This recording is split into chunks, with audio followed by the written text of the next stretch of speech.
علی بھائی اکثر لوگ آپ کا ایک کلپ کاٹ کر کہتے ہیں جس میں آپ نے کہا کہ یوراج سنگھ کو ولی کہا تھا. او میرے بھائی یہ آؤٹ آف کانٹیکسٹ ہے.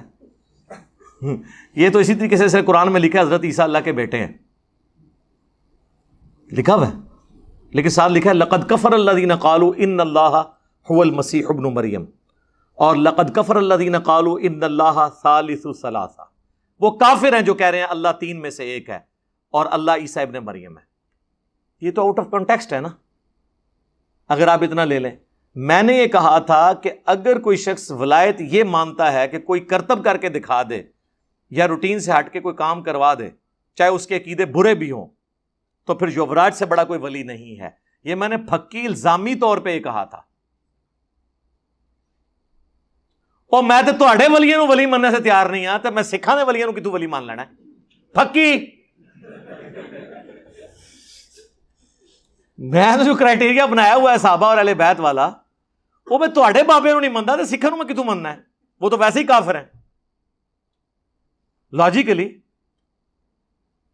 تو وہ میں نے پھکی دی تھی کہ اس نے انگلینڈ کے بالر کو یہ دھمکی دی تھی کہ میں تجھے پوچھ لیتا ہوں, اور یہ تاریخ میں پہلی دفعہ ہوا ہے اور شاید آخری دفعہ ہو کہ ایک فاسٹ بالر کو 6 بالوں پہ 6 چھکے مارے ہیں اس نے, انگلینڈ کے بالر کو. سپنرز کو گیری سوبر نے مارے ہیں, پچھلے دنوں اس نے بھی مار دیے ہیں, پولارڈ نے. لیکن فاسٹ بالر کی تو کوئی ایک آدھ بال تو کوئی یارکر بھی لگ سکتا ہے, وہ کیچ ہو سکتا ہے, کوئی سنک نکل سکتی ہے, چھکے کے بجائے چوکا ہو سکتا ہے, یہ بھی چانس ہوتے ہیں. تو میں کہ پھر انہوں ولی مان لو تسی, انہیں تو کر کے دکھاتا جے. اور تواڈے سارے ولی کٹھے ہو کے نا کوئی ایک پاکستانی بیٹسمین کو 6 چھکے دوا دیو تو تہاڈا ولی بھی مان لاں گا. تو یہ میں نے الزامی بات کی تھی. وہ میرا پورا کلپ آپ دیکھیں. یہ جو کلپیاں کاٹ رہے ہیں نا سر, یہ تو قرآن سے بھی آپ کتنی باتیں کاٹ سکتے ہیں. نماز کے قریب مت جاؤ, آگے لکھا ہے جب تم نشے کی حالت میں ہو.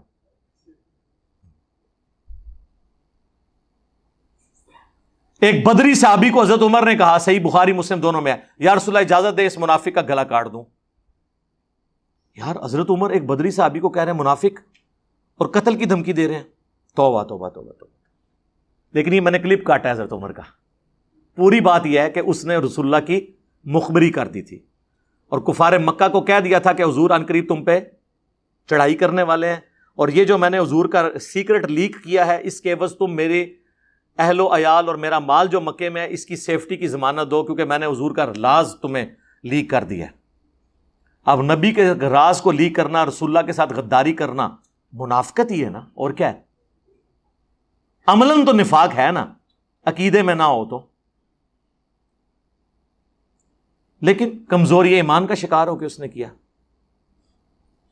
حضور علیہ السلام کو اللہ تعالیٰ نے وحی کے ذریعے بتا دیا. آپ نے مولا علی کو اور ایک اور صحابی کو بھیجا کہ فلاں جگہ ایک عورت ہے جس کے پاس وہ خط ہے, وہ خط مشرکین عرب کے پاس نہیں پہنچنا چاہیے.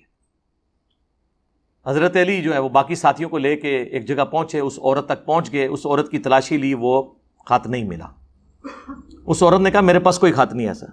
حضرت علی نے کہا کہ جس شخص نے مجھے بھیجا ہے نہ وہ جھوٹا ہے, اور جس نے اسے خبر دی ہے نہ وہ جھوٹا ہے, یعنی اللہ اور اس کا رسول عز وجل و صلی اللہ علیہ وآلہ وسلم.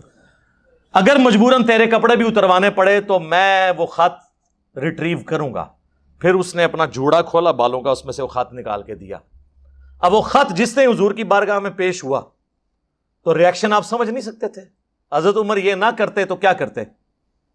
ابن ابی بلتا وہاں پہ بیٹھے ہوئے ہیں. حضرت عمر کہتے ہیں یا رسول اللہ اجازت دے میں اس منافق کا گلا کاٹ دوں جس نے آپ کے ساتھ غداری کی ہے. آپ نے فرمایا عمر چھوڑ دو, بدری صاحب کی اگلی پچھلی غلطیاں اللہ نے معاف کر دی. یعنی حضور نے ان کے اس عمل کو کمزوری ایمان سے تشبیہ دی اور ان کی نیکی کی وجہ سے ان سے صرف نظر کر دیا, بدری ہونے کی وجہ سے. عمل ان کا غلط نہیں تھا. حضرت عمر پہ بھی کفر نہیں لوٹا اس کو کافر کہہ کے. کیوں؟ حضرت عمر جینولی سمجھتے تھے کہ یہ کفر ہی ہے نبی کے ساتھ غداری کرنا. اس ایک حدیث سے کتنے مسئلے محدثین نے نکالے ہیں کہ اگر کسی کی تعویل کی غلطی کی وجہ سے کسی کو کافر کہہ دیتا ہے تو اس کی طرف کفر نہیں لوٹتا. پھر یہ کہتے ہیں نا فلاں فلاں کو کافر کہتا ہے تو آپ اسے کافر کیوں نہیں کہتے؟ کافر اسی وقت ہوگا جب کلمہ پڑھاتے وقت جو آپ نے منوایا تھا اس کا انکار کرے. اللہ رسول آخرت ختم نبوت قرآن، بس۔ باقی کسی کے انکار کرنے سے آپ کفر کا فتویٰ نہیں لگائیں گے، اس کی تعویل کی غلطی ہو سکتی ہے، اس کو جو بات پہنچی اس میں وہ یہ سمجھتا ہے۔ ہاں اللہ رسول کا کوئی انکار کر دے گا، آخرت کا، قرآن کا، پھر ہم اس کا کوئی لحاظ نہیں کریں گے، اس میں تو تعویل کی غلطی کی گنجائش ہی نہیں ہے۔ تو یہ ایک ٹیکنیکل بحث ہے باقاعدہ۔ لیکن حضرت عمر کو حضور نے نہیں کہا کہ توبہ کر، رجوع کر، تو نے ایک پدری کو کافر کہہ دیا، کفر تیری طرف لوٹ آیا ہے، کیونکہ بخاری مسلم میں حدیث ہے جب کوئی کسی کو کافر کہتا ہے تو دونوں میں سے ایک ہو جاتا ہے۔ حضور نے کسی سے کوئی توبہ نہیں کرائی، آپ کو پتا تھا وہ اپنی جگہ درست کہہ رہا ہے اور نبی علیہ السلام نے صرف نظر کیا۔ اچھا اس میں ایک، یہ تو پھکی ہوگی ناسبیوں کے لیے، اب رافضیوں کے بھی لیے بھی اس میں پھکی ہے۔ بعض لوگ جو کہتے ہیں نا کہ وہ مسلم میں حدیث ہے علی سے محبت نہیں رکھے گا مگر مومن، علی سے بغض نہیں رکھے گا مگر منافق، لہٰذا جنہوں نے ممبر رسول پہ حضرت علی پہ لعنت اور سب و شتم کروایا تو ان کو منافق کیوں نہیں آپ کہتے؟ سر اسی لیے نہیں کہتے کہ حضور نے ابن ابی بلتہ کو منافق نہیں کہا،